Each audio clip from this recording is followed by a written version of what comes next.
Now our last topic is from work energy power, that is power, how we can define a power.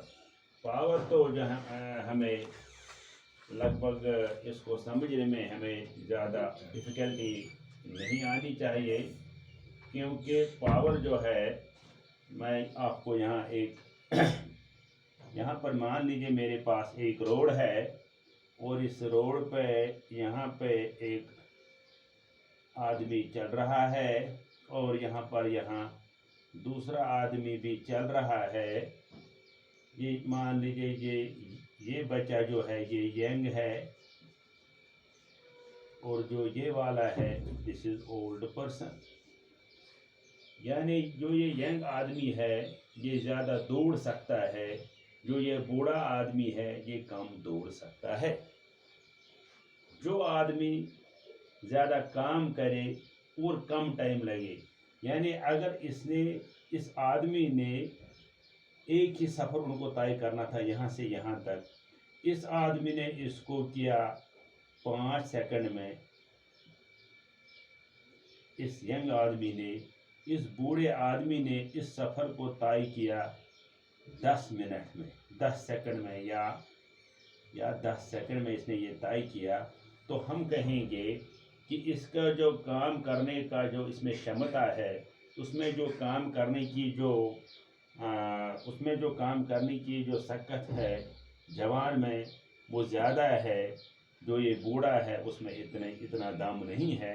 तो हम कहेंगे कि इसका जवान का पावर ज़्यादा है, क्योंकि वो काम को परफॉर्म कर सकता है कम टाइम में, और जबकि ये बूढ़ा जो है उसको काम करने में उसको ज़्यादा टाइम लग जाता है।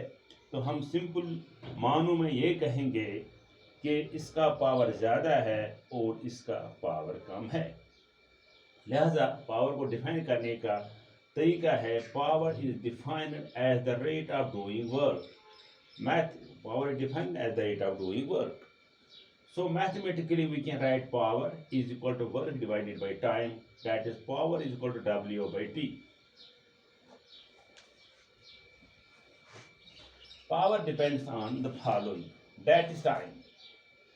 Power is inversely proportional to time. यानी इस मैथमेटिकल एक्सप्रेशन से हमें ये पता चलता है कि अगर टाइम ज़्यादा लगता है तो इसका पावर जो है, इसका पावर कम है। अगर टाइम कम लगता है तो पावर जो है, यानी अगर टाइम इस तरह मैं लिखूँगा कि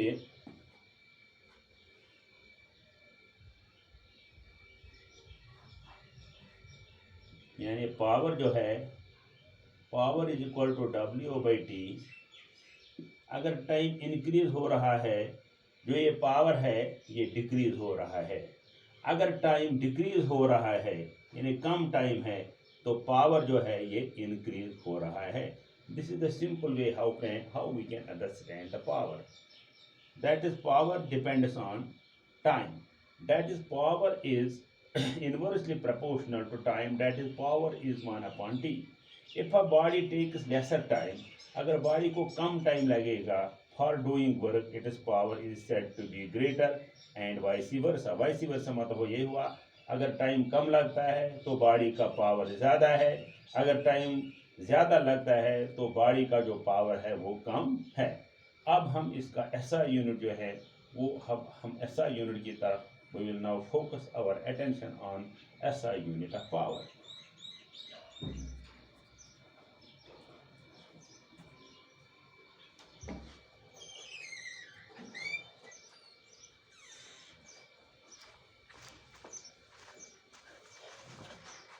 Now, SI unit of power,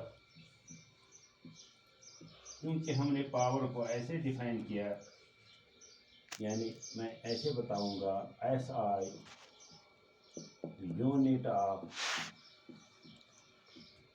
power is what. एक साइंटिस्ट थे वाट, उन्हीं के नाम पर इसका जो SI यूनिट है उन्हीं के नाम पर इसका SI यूनिट वाट पड़ गया है। पावर जो है, power is scalar QUANTITY। Power एक स्केलर क्वांटिटी है because power is equal to W/T rate of doing work, क्योंकि वर्क को हमने पहले ही स्केलर क्वांटिटी जो है उसको हमने पहले ही ये प्रूव किया है, so power is a scalar quantity.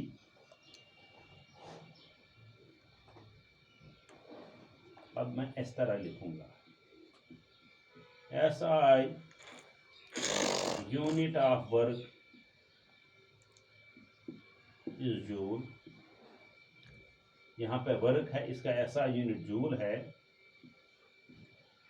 SI unit of time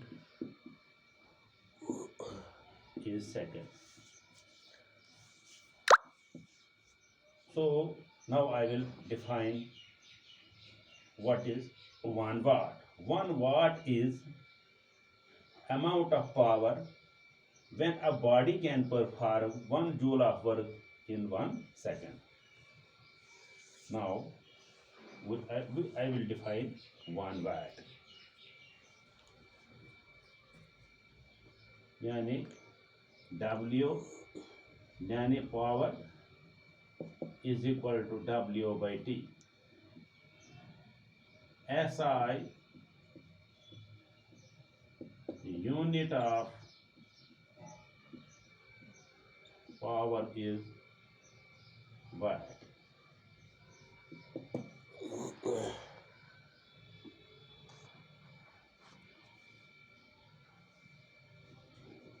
One और पावर इज सेट, ऐसे में लिखूंगा, power is set to be 1 watt when an amount of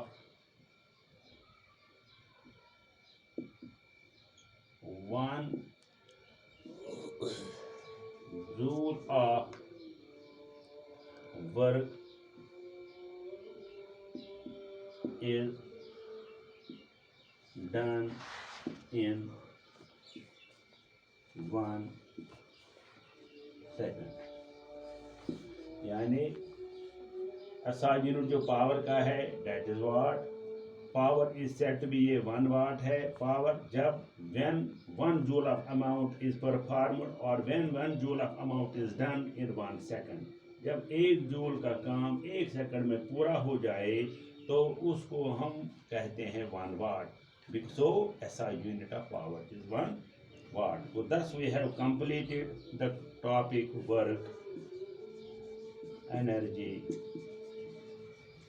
power. Now our tomorrow topic will be gravitation. Till then,